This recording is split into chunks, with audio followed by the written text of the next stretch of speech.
Reading now from 1 John, chapter 3, verses 16 to 24. And if you'd like to read along in your pew Bibles, you will find this in the New Testament on page 327.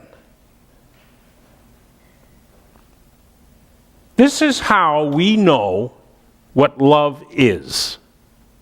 Christ gave his life for us.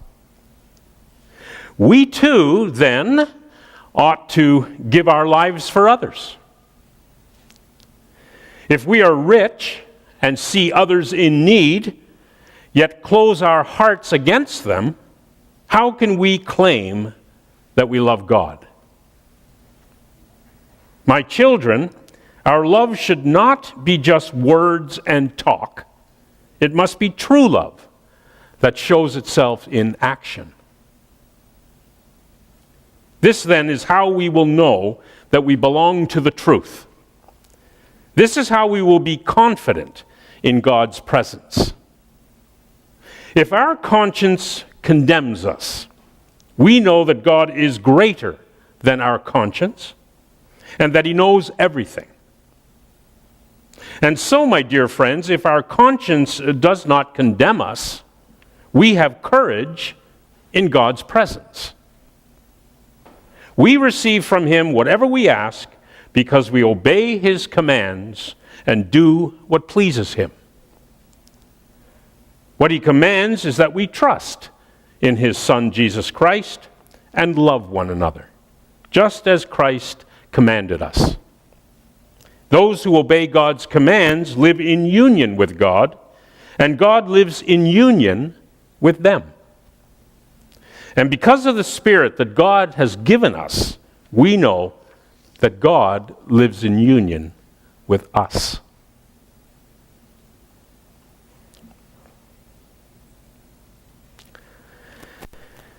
It's a challenging, blow to the chest kind of passage. Listen again to its opening words. The author writes, "This is how we know what love is. Christ gave his life for us. We too then ought to give our lives for others."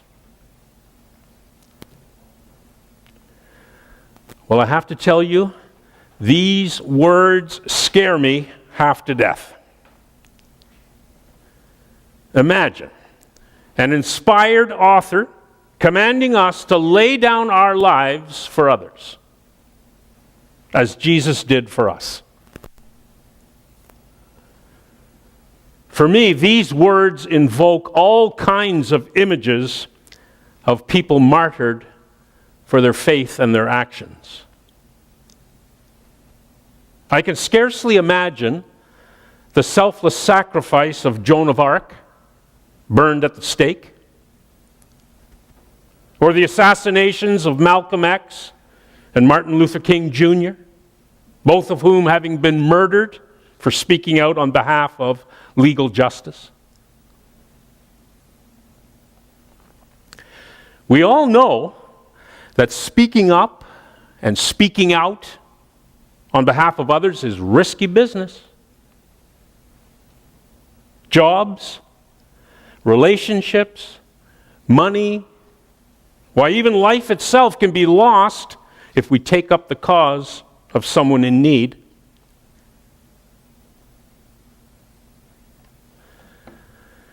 Most people don't have what it takes to be martyrs, and therefore are tempted to skip this passage in the hope of finding perhaps a more palatable one. To be sure, not many people are ready and willing to be burned at the stake or shot in the streets on account of the fact that they spoke truth to power.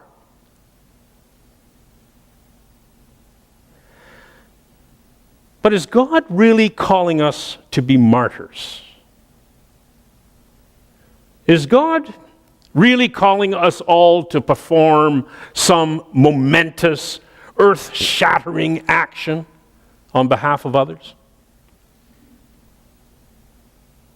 Or is the real thrust of the passage to be found in the words that follow? hear these words. If we are rich and see others in need, yet close our hearts against them, how can we claim that we love God? My love should not be just words and talk. It must be true love, which shows itself in action. Through these words, the author is calling for those who have resources and goods to open their hearts to the people who are in need. Right? In my view, the real command in this passage is for each of us to love in deed, to love in action. Because more than the noun, the word love is a verb. Love is action. Our action need not be momentous. Our loving deed need not shatter the earth. Only someone's anguish and despair.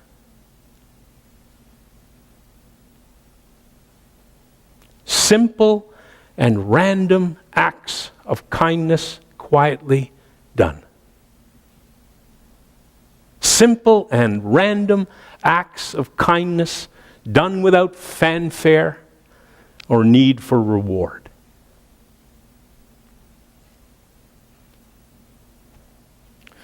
The sacrifice of life, giving up blood and breath for the sake of others, is an act to which few are called, and fewer still are able to do.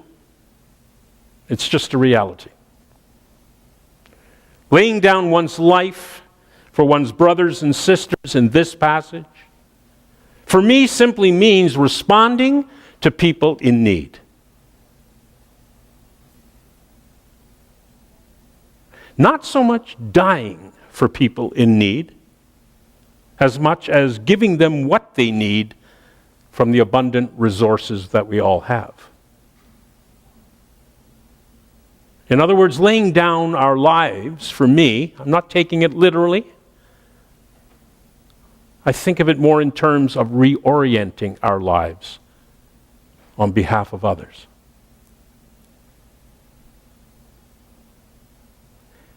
Sherry Steen knows this all too well. She writes, "My cancer-versary was 2 days away. The worst parts of the treatment, the surgeries and the 4 rounds of chemotherapy, were behind me. Yet I was miserable. Why? Because the drugs I was taking to lower my risk of recurrence were as bad as the chemotherapy. Their side effects left me incapacitated on the couch. The anniversary of my diagnosis was supposed to be a day of celebration and reflection on how far I had come in the past year. I had expected to spend the day being grateful for my life and my health, grateful that I was still alive to parent my children, and grateful that my hair was growing back. But I wasn't feeling grateful. I was feeling disheartened that the side effects were persisting 2 weeks after my oncologist had taken me off the drug. I had been a healthy, active person before the diagnosis. Was that never to be restored? I was sick and tired of feeling sick and tired. The day before my cancer-versary, I took my 7-year-old daughter to her piano lesson as usual. At the door of her piano teacher's house, an old friend and neighbor stopped me. He and I served on the church board 5 years ago. I could always count on Jim to cheer me up with a funny story or give me news of a mutual friend. "I need to tell you something," Jim said, with an air of mystery. "Do you remember Marcus?"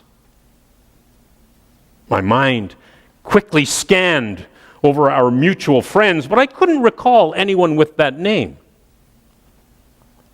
Seeing my blank look, Jim continued, "He was the homeless man sleeping in the church garage 5 years ago." Then I remembered. I hadn't known his name that Sunday afternoon 5 years ago, when we, the church board, had learned that a homeless man was sleeping in the broken down garage behind the church. He wasn't a nameless, faceless stranger. He was born and raised in our little close-knit town. His mother still lived here, and many older residents remembered him as a boy.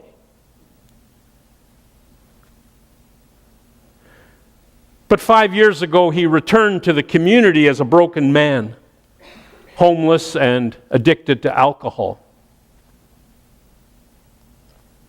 These are overwhelmingly complex issues.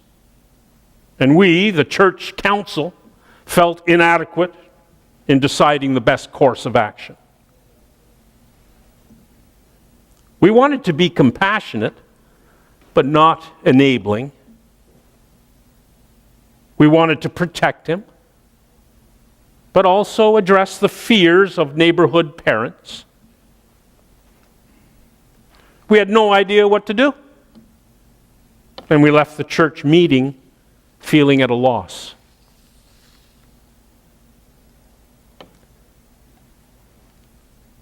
"Remember how you left him your sleeping bag?" Jim asked. I did. I remembered going home after the board meeting that Sunday and returning to the church with a well-worn sleeping bag from our camping gear. It was winter. The temperature was supposed to dip to 5 degrees that night. I remember stepping fearfully into that cold, dark garage and being horrified that someone in my own town would consider sleeping on that bare, oil-stained cement floor. Under that roof, so decrepit, I wondered what was holding it up. I remember feeling relieved to see no evidence that anyone had been there. Maybe it was all rumor. Or maybe he had been passing through on his way to adequate shelter. I left my sleeping bag with a note saying that it was from the congregation, so that if the man did show up, he would not feel guilty taking it. At the time, my act seemed shamefully inadequate, like a bandage on an amputation.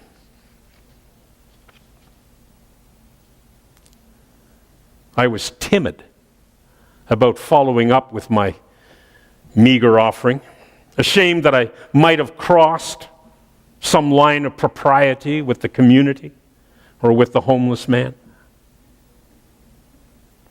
But after several weeks, I peeked into the garage and saw that the sleeping bag was gone. There was no way of knowing if it had reached its desired recipient, or had simply been removed by an overzealous tidy-upper.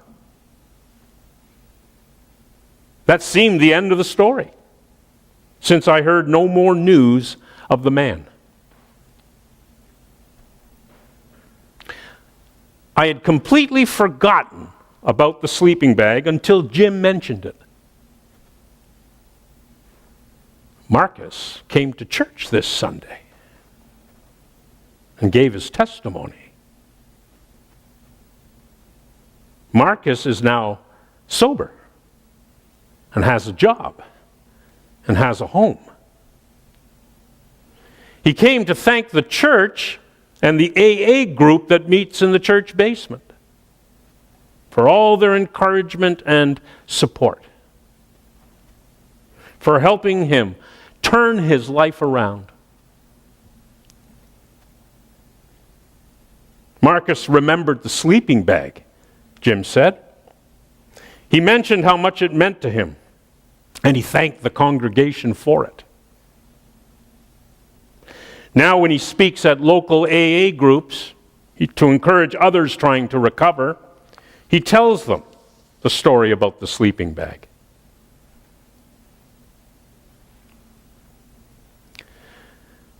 The day after Jim shared this story was my dreaded cancer-versary. Although I was still not feeling well, I did not spend the day dwelling on how harsh my life had been over the past year, or how much I had lost to cancer. Rather, it was a day of rejoicing about how much I had unexpectedly gained. What a joy that a tiny act of kindness, forgotten over the intervening years, could have made such a difference in someone's life. I hope that I can meet Marcus someday and tell him how he had returned the favor. Just as I had had the privilege of encouraging Marcus 5 years ago during his dark days, he unknowingly had encouraged me during mine. Simply by sharing his story. So I wish myself happy cancerversary.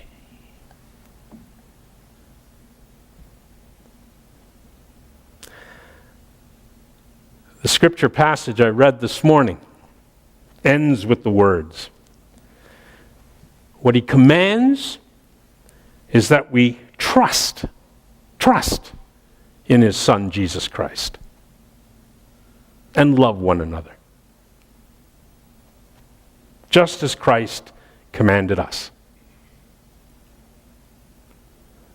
And those who obey God's commands live in union with God, and God lives in union with them. So remember that more than a noun, love is a verb. Love is action. The action need not be momentous. The loving deed need not shatter the earth. As Sherry Steen learned, the action may be as simple as giving someone a sleeping bag. God calls for simple and random acts of kindness quietly done. Simple and random acts of kindness done without fanfare or any need for reward. Simple acts of kindness done in the name of the God who is love. So people, I encourage you to obey God's command, to commit those simple and random acts of kindness that God requires, so that you and I may live our lives in union with God.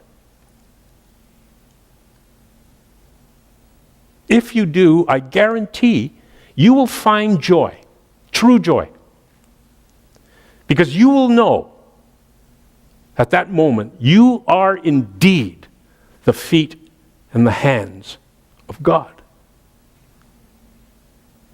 Of God.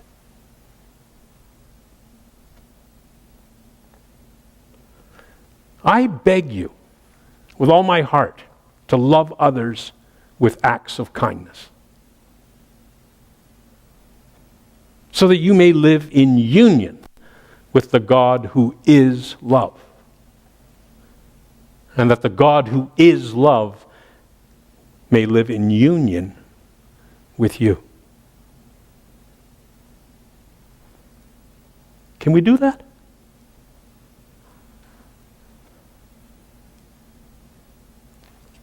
Let us try. Let us try. And God bless us in the trying.